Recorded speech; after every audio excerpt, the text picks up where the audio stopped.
Hello and welcome again to Casual Magic. This is my third video and last one for the GP experience. Sort of what did I do there? On Friday, I showed up. First things first, I thanked Mark Tedin for the Soul Ring playmat that you saw in one of my previous videos. Absolutely loved it. Just thanked him for being kind enough to write back to me and saying that it was still available and allowing me to order it. Then just a bit of a small chat. Went and did the Mini Masters event for a couple of rounds and then got out of there. Saturday, went back, got the promo. There it is, Shiny Progenitus. I know it's not worth much, but it'll be fun in EDH.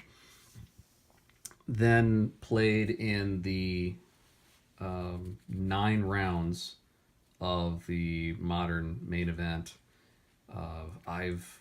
I think I've maybe played 4 rounds before. I've never played 9.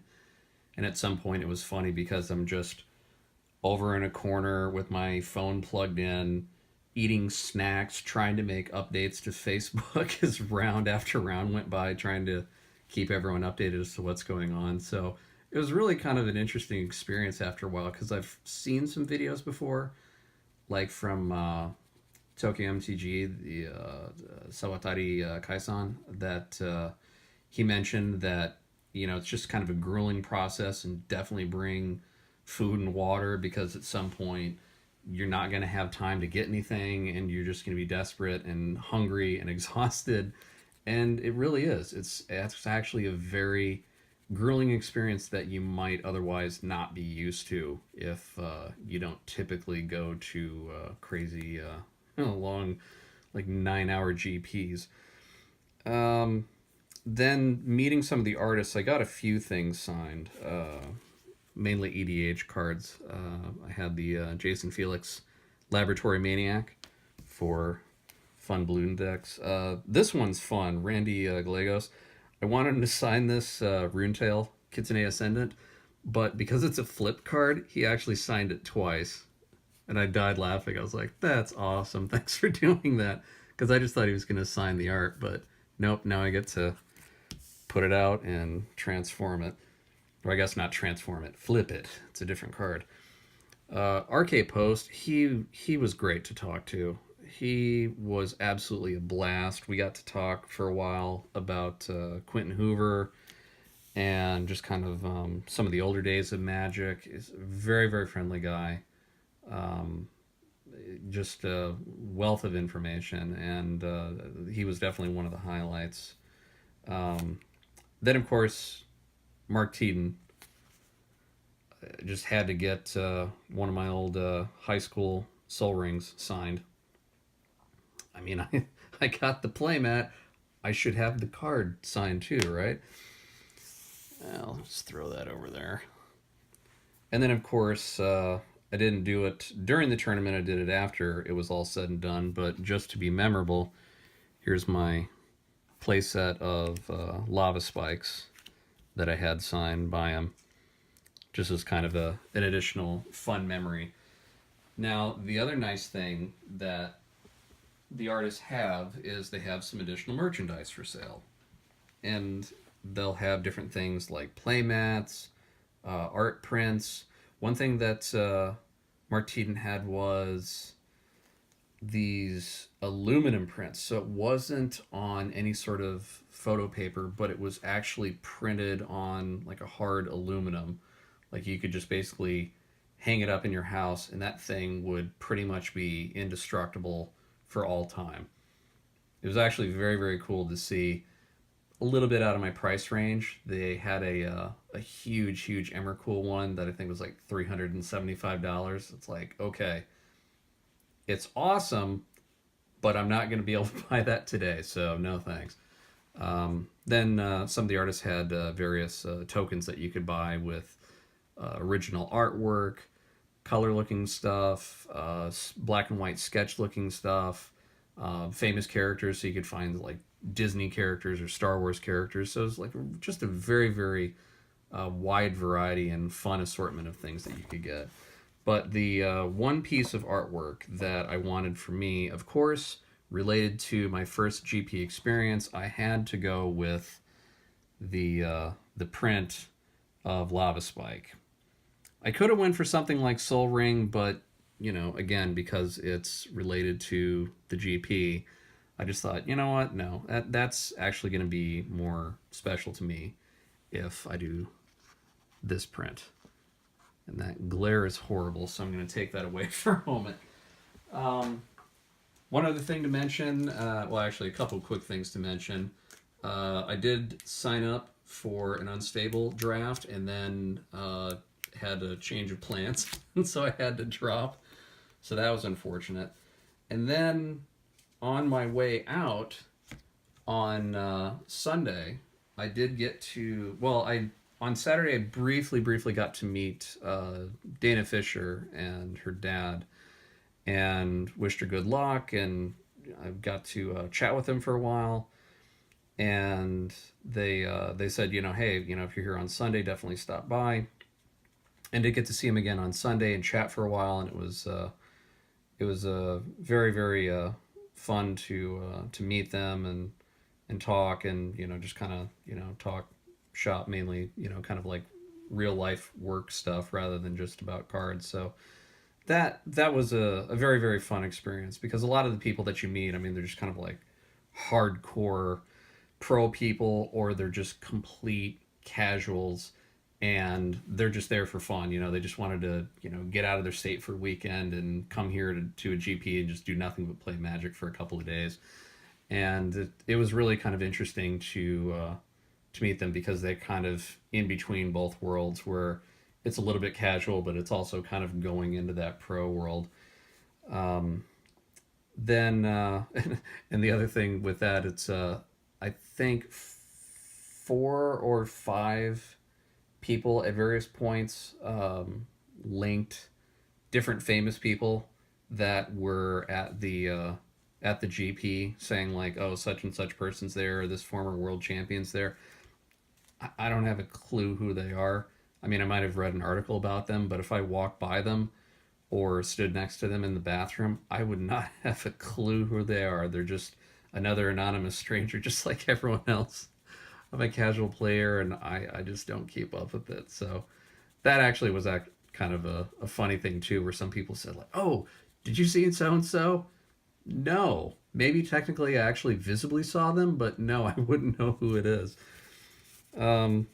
Then on my way out, they had a sale, and it was kind of silly too, because there was a store on the south side of the convention center that was there on Saturday. They had already closed up when I got there on Sunday, but they had, I think, iconic Masters packs for $8 a piece, and if you opened up a channel, you got a free pack.